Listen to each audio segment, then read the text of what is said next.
Question 8 देखिए,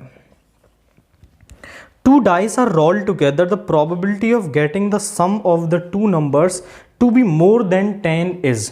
हमारे पास 2 dice को उछाला गया है और जब 2 डाइस को उछाला जाए तो टोटल नंबर ऑफ केसेस हमारे पास क्या बनते हैं?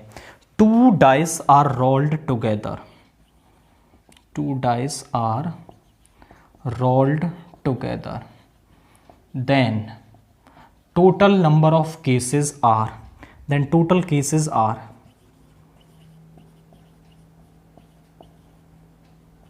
देखिए हो सकता है पहली डाइस पर 1 आए, दूसरी पर 1, पहली पर 1 2, इस तरीके से 1,6 तक आ जाएंगे।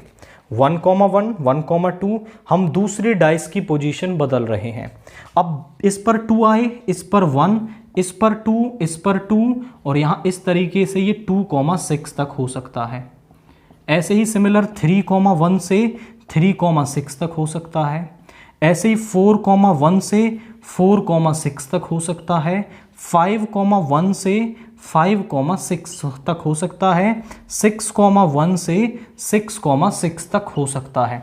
देखिए बारी बारी करना है। पहले मान लिया कि पहली पोजीशन पर 1 आ रहा है तो दूसरी पोजीशन पर 1 2 से 6 तक आ सकता है, क्योंकि डाइस में 6 तक के ही नंबर होते हैं। अब मान लिया कि दूसरे जो पहली डाइस है उस पर 2 आ रहा है तो दूसरे वाली पर 6 तक ले लो, पहले पर 3 4 5 6 ऐसे करके ले लो, तो टोटल 36 केसेस आपके पास यहाँ पे बन सकते हैं। तो यहाँ पे total number of cases are 36। Let हमने मान लिया E denotes the event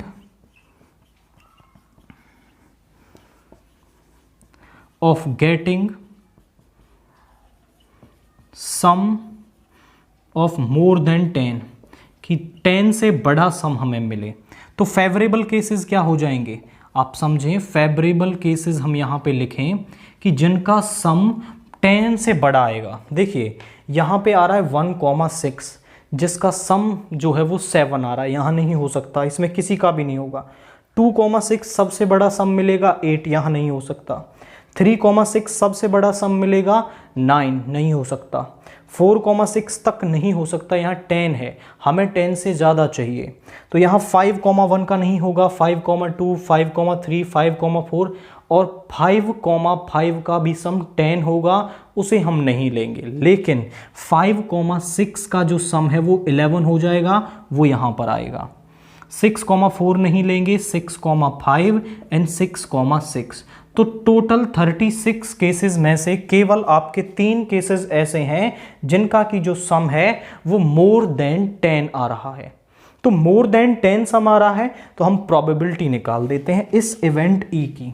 तो प्रोबेबिलिटी ऑफ ई यानी probability of getting a sum more than 10 is, क्या होता है formula, favourable number of cases upon total number of cases. अब favourable number of cases कितने हैं हमारे पास, दीज आर 3, टोटल है आपके पास 36, 3 से 12 टाइम्स। तो probability of getting more than 10 is 1/12। तो इसकी जो प्रोबेबिलिटी है वो हमारे पास यहाँ पे 1/12 आ गई है।